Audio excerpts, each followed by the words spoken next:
안녕하세요. 오마이뉴스 김병기 기자입니다. 오늘 모실 이 사람 10만인 오마이뉴스를 매월 후원해온 10만인 클럽 회원은 전 동국대 교법사이신 진우 스님입니다. 최근 조계종 총무원이 자승전 총무원장의 사망을 소신공양으로 규정해 논란이 일었습니다. 죽음을 둘러싼 여러 가지 의혹도 제기되고 있는데요. 진우 스님을 모시고 이 문제를 짚어볼 예정입니다. 또 조계종이 이번 일을 계기로 어떻게 거듭나야 하는지에 대해서도 이야기를 들어보도록 하겠습니다. 그리고 이 사건 현장을 뛰어다니면서 취재했고 단독 기사를 쓰기도 했던 오마이뉴스 박수림 기자도 나와 있습니다. 두 분 잠깐 오마이TV 시청자 여러분들한테 인사하시면 어떨까요? 네. 안녕하세요. 저는 시국법회 야단법석 대변인 맡고 있는 진우입니다. 반갑습니다. 안녕하세요. 오마이뉴스 사회부 사건팀에서 취재기자로 일하고 있는 박수림입니다. 최근에 칠장사 취재를 다녀왔습니다. 그런데 진우 스님 요즘 마음이 편치 않으시죠? 안녕하지 못하실 것 같은데요. 아무래도 그 자승전 총무원장을 강하게 비판했다가 징계도 받고 이러저러한 소송까지도 이제 휘말리고 계신데 그럼에도 불구하고 영결식장에 다녀오셨다고 얘기 들었습니다. 영결식장 분위기는 좀 어땠습니까? 일단 돌아가신 분이니까 망자에 대한 그래도 예의는 예우 차원이겠죠.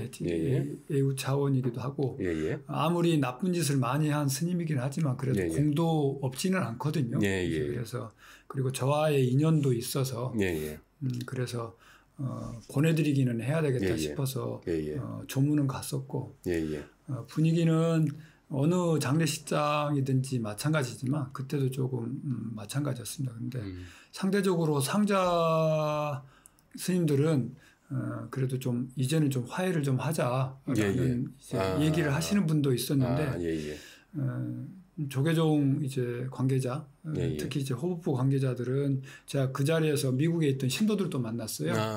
그런데 그 신도들하고 나가는 걸 또 제 뒤를 미행을 또 붙였다고 하더라고요. 그래서 또 그걸 제가 또 연락을 받아서 그 신도들하고 얘기하는 내내 좀 마음이 좀 불편했습니다. 그 신도들한테도 좀 미안했고. 자승 스님과의 인연과 악연을 그 시청자분들한테 간략하게 소개를 해주실 수 있을지. 제가 2010년도에 미국에 있다가 미얀마로 이제 수행을 하러 가려고 했었어요. 그런데 이제 그때 이제 미얀마에 홍수도 나고 내정이 불안해서 조금 머뭇거리고 있을 때 목동에 있는 국제선센터라고 하는 곳에 새로운 이제 그 절이 생겨서 도와달라고 해서 이제 그때 이제 기도 스님으로 갔었습니다. 이제 거기서 기도를 하고 있는 도중에 이제 이런저런 일을 하게 됐는데 그때 이제 자승 스님이 저를 아주 잘 봤나 봐요. 유능하다고 생각을 했는지 저를 이제 조계종 기획국장으로 이렇게 그 스카웃이라고 그래야 되나요? 이렇게 추천을 해서 이제 조계종에 이제 그 소임을 살게 된 게 2년이 됐습니다. 그렇게 있다가 한 2년 정도 제가 총무원 소임을 살고 나와서 이제 포교당을 하면서 이제 자승 스님하고 좀 멀어졌는데 그리고 작년 2022년 제가 중앙종회 종회위원으로 나가면서 자승 스님의 요 근래 행태에 대해서 비판을 많이 했습니다. 그러면서 그 비판이 굉장히 듣기 싫었는지 조계종에서 제적, 동국대에서는 해고를 당하고 자승 스님의 밑에 있는 최근에는 지금 봉은사 주지인 원명 스님으로부터도 명예훼손으로 자승 스님의 명예를 훼손했다라는 걸로 제가 고발을 당해 있습니다. 자승 스님께서 공이 없는 사람이 아니었다라고 또 방금 말씀해 주셨잖아요. 그러면 스님께서 생각하시는 자승 스님의 공과 과는 무엇인지. 단적으로 말씀드리자면 2008년도에 숭례문이 불타면서 문화재 방제에 대한 경각심이 굉장히 높아졌어요. 그래서 그것으로 제일 큰 혜택을 본 단체 중에 하나가 우리 조계종입니다. 2011년부터 2021년까지 10년에 걸쳐서 2,500억 가량 그러니까 2천억 정도가 세비가 들어가서 그 사찰 방제 시스템을, 예측 시스템을 구현을 했어요. 그것을 처음에 비리 문제에 대한 고발도 많았지만 어찌됐든 그 시스템을 체계화시키고 실현화시킨 게 자승 총무원장 체계였습니다. 그게 공이었는데 그것을 과를 또 얘기하자면 그 시스템을 완벽하게 망가뜨린 게 자승과 자승의 사제인 성무스님과 자승스님입니다. 사찰에 직접 방화를 했으니까. 그러니까 그 방제 시스템이 되고 나서 이교도들에 의한 사찰 방화가 확연히 줄었어요. 그런데 스님들에 의한 방화가 갑자기 3건이나 생겨버린 거죠. 네. 내장사, 삼막사, 네. 그리고 이번에 칠장사. 네. 그게 자승의 삶에 있어서 절대 용서를 하지 말아야 될 게 국가의 세비 그리고 문화재를 방비하기 위해서 우리 국민들이 모아서 낸 세비 그리고 스님들의 그동안의 1700년간의 문화재 그리고 성보를 보호하겠다고 세웠던 원력들을 이 두 스님, 내장사까지 합하면 3 스님들에 의해서 방화에 의해서 요 근래에 일어나고 있다는 게 자승의 가장 큰 죄악 중에 하나라고 생각을 합니다.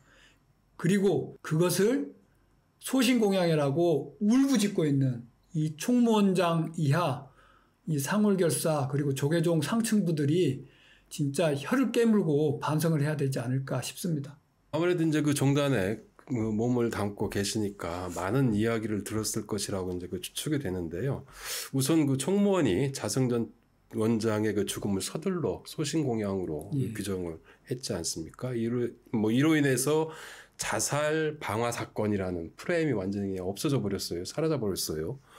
물론 이것도 조계종단이 의도했던 바겠죠? 네, 그런 걸로 보여지고 노골적이죠.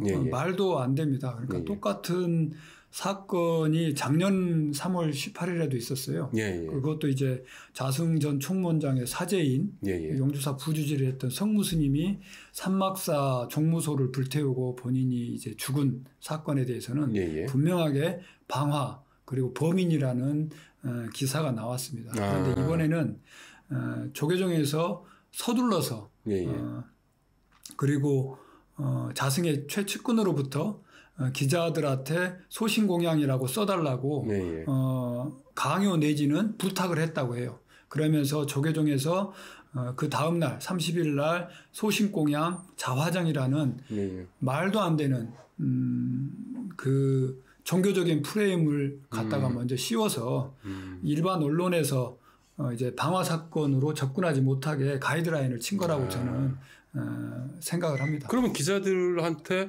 소신공양으로 써달라고 했던 사람은 누굽니까? 제가 전해 듣기로는 지금 본사 주지를 하고 있는 자승의 최측근인 D 스님이라고 들었습니다. D 스님이요? 예.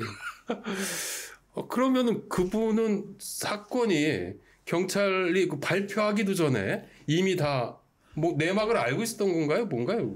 그게 더 이상한 거죠. 그러니까 아직 경찰 발표도 안 나고 조계종 공식 발표도 안 났는데 본인이 직접 기자들한테 소신공양으로 써달라고 했다라는 거는 자살임을 본인은 확신하고 있었던지 그러니까요? 아니면 자살이기를 바랬다라는 거잖아요. 그거를 대중 언론 그리고 공식적인 언론들의 평가에 맡기지 않고 본인이 그렇게 부탁을 했다라는 것 자체가 그리고 그것을 무비판적으로 받아 써준 언론들도 사실은 비난을 받아야죠. 그 박 기자 그 사건 당일이 아니고 사건 바로 다음 날 경찰이 발표하지 않았나요? 네, 경찰 그죠? 발표는 다음 날이었고. 그죠? 그럼 그 전에 그렇게 얘기한 거잖아요, 그러면은. 예, 그러니까 제가 전해 듣기로 그리고 이제 그 기사를 이렇게 전해 들은 이야기 기사를 비교를 해보면 11시 조금 넘어서 조계종에서는 공식적으로 자승이라고 그 발견된 시신이 자승이라고 확인을 했어요. 근데 그 전에 벌써 자승의 소신공양이라고 기사가 나왔죠. 불교계 기사 중에. 그리고 한 곳은 올렸다가 다시 내렸다가 다시 올렸고 그 공식 발표를 듣고 올렸고. 좀 전에 이제 그 불교계 조계종 총무원에서 가이드라인을 쳤다라고 이제 그 말씀하셨는데 정부도 윤석열 정부도 지금 국민훈장 무궁화장을 예. 추서를 급하게 했어요. 예. 그거는 어떻게 보십니까? 그거 역시 마찬가지로 뭐 정부에서도 또 가이드라인을 쳤다라고 그렇게 볼 수 있는 건가요? 그러니까 저는 언론에 대해서는 조계종에서 소신공양이라는 가이드라인을 친 걸로 보여지고 예, 예. 그래서 더 이상 자승의 죽음에 대해서 의혹 제기를 하지 마라. 예, 예. 그리고 의문을 갖지 마라. 혼자 죽었다라는 것을 가이드라인을 준 거라고 생각하고 경찰과 그리고 소방 그리고 국정원에 대해서는 국정원도 이번에 출동을 했잖아요. 예, 예. 국정원에 대해서는 용산에서 가이드라인을 준 거죠. 이 죽음은 국민들이 다 추앙해야 될 만한 영예로운 죽음이다. 라는 거를 급히 이제 국민훈장, 무궁화장이라고 하는 민간인이 받을 수 있는 최고의 훈장을 그 다음날 바로 추서를 했을 정도로 가이드라인을 명확하게 심어준 거죠. 그럼에도 불구하고 이번에 그 여론조사, 설문조사 결과가 좀 말해주듯이 자승 전 총무원장의 죽음을 소신공양으로 총무원에서 규정한 것에 대해서 반대하는 여론이 아주 압도적이었어요. 절대적이었어요. 이런 상황인데 그것이 보여주는 거는 조계종이 개혁돼야 된다라는 이런 스님들의 자발적인 목소리, 욕구도 이제 많이 충전돼 있다는 이런 의미이기도 하거든요. 예, 맞습니다. 90%, 93%가 자승의 죽음이 그리고 자승의 삶 자체가 영예롭지 않았다라는 것을 스님들이 인정을 하고 있고 공감을 하고 있는데 그거와 정반대로 소신공양이라고 조계종 상층부 에서 그리고 정치승들이 그렇게 주장을 하고 있잖아요. 그 얘기는 2000년대 초에 그 풀잠자리 알을 우담바라라고 우겼던 자승 그리고 종상과 하나도 다르지 않습니다. 근데 그걸로 인해 가지고 조계종이 얼마나 웃음거리가 됐는지 몰라요. 그런데 지금 자승의 소신공양이라고 주장하는 손바닥으로 하늘을 가리려고 하는 조계종의 행태에 대해서 상층부의 행태에 대해서 얼마나 많은 사람들이 비난을 하고 손가락질을 하고 우스갯거리로 생각을 해요. 이게 진짜 불교를 폄훼하는 회불행위입니다. 그거를 총무원장이 지금 나서서 하고 있거든요. 그럼에도 불구하고 이번 이 일을 계기로 조계종단이 거듭나기 위해서는 어떻게 해야 된다고 보십니까? 이런 목소리들이 계속 나와줘야 되고 이걸 강제를 해내야 되는 거죠. 그러기 위해서는 저희 조계종에서는 아직도 전두환의 국보위 시절에 체육관 선거처럼 하고 있어요. 총무원장을 뽑는데도 그렇게 하지 않고 지금은 이제 그 종도들의 뜻이 93% 이상이 자승의 죽음이 소신공양이 아니면 명예롭지 않다라고 얘기하는 사람들의 뜻과 달리 지금 총무원에서 소신공양이라고 우기고 있잖아요. 그것처럼 조계종의 상층부가 그리고 선출된 권력들이 괴리돼 있다라는 겁니다. 그렇다 그러면 이 90%에 대한 종도들의 의사를 반영해야 되는 총무원장이 나와줘야 되고 종회의원이 나와줘야 된다는 게 너무나 분명해 보이잖아요. 9대 1인데 9대 1도 안 되거든요. 9대 1을 훨씬 넘는데 또 불구하고 이렇게 된다 그러면 이 왜곡되어 있는 그 민의들을 저는 해결을 해야 된다고 생각이 들어집니다. 오늘 진우 스님께서 진실의 조각들, 자승 전 원장의 죽음을 둘러싼 의혹 등을 정리해 주셨습니다. 스님의 말처럼 앞으로 경찰이 좀 더 적극적으로 나서서 윤석열 대통령의 지시처럼 경찰이 철저히 좀 수사하는 것이 또 필요하지 않을까라는 좀 생각이 들고요. 그게 또 어떻게 보면은 조계종이 거듭날 수 있는 계기가 될 수 있지 않을까라는 좀 생각을 이야기를 들으면서 했습니다.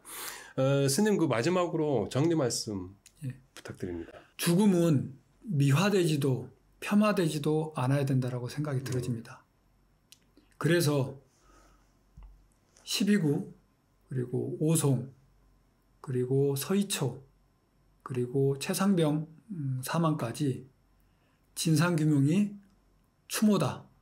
그리고 자승에 대해서도 진실규명이 올바른 자승의 천도식이다. 천도제다라고 저는 말을 하고 싶습니다.